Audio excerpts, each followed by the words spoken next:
Alexa TV presents in 3, 2, 1.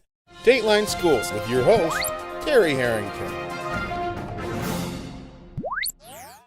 All this week on Dateline Schools, had the privilege of visiting Port Huron Northern High School, and they're talking about their marching band, who's had a really successful year this year. And to tell us all about it, my special guest is senior drum major Jessica Ankley, as well as the horn captain for the band, junior Braden Hool. And Braden, one of the highlights that you had during the fall after football season, though, was marching down Woodward Avenue in downtown Detroit for the Thanksgiving Day parade. Tell us about that. That was a really fun day. We had parents at the school probably around 4:30 or 5, and they were cooking us breakfast on Thanksgiving. So then all the students arrived probably between 5 and 5:30, and so we had been at the school, we had breakfast, and we left for Detroit.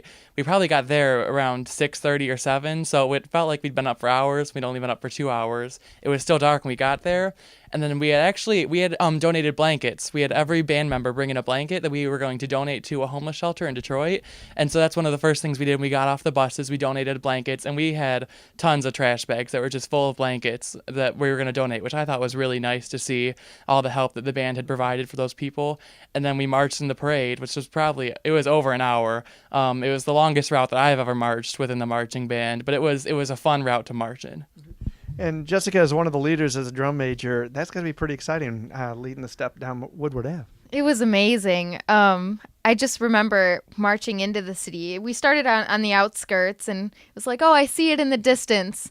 And then once we get under a bridge, we just see all of Detroit, and it was just so fulfilling and so awesome to do.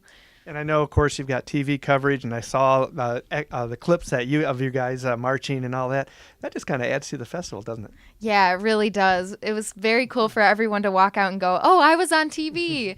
So it was really cool. How'd the crowd receive? Oh, they loved it. Did you get a chance to hear some of the other marching bands that were in there? Because I know you weren't the only one in the parade. At the beginning, we're all kind of in our own areas rehearsing, so we kind of heard a little bit of everyone's performance, but other than that, we can't really listen to it until we go home and watch the recording. So, Great. But yeah. And also, you also won the Battle of the Bands. Tell us about that. Yes, we won the Battle of the Bands. We had so many people just helping us out all over the world in so many different countries, and it was really amazing to see how everyone could support us like that. It was awesome. And if I recall, that's the second one in the last couple of years that from St. Clair County schools have won that. I was not aware of that, but that is awesome. Yeah, I believe Mary's won it a couple of years ago. We'll be back with more tomorrow. For Dateline Schools, I'm Terry Harrington.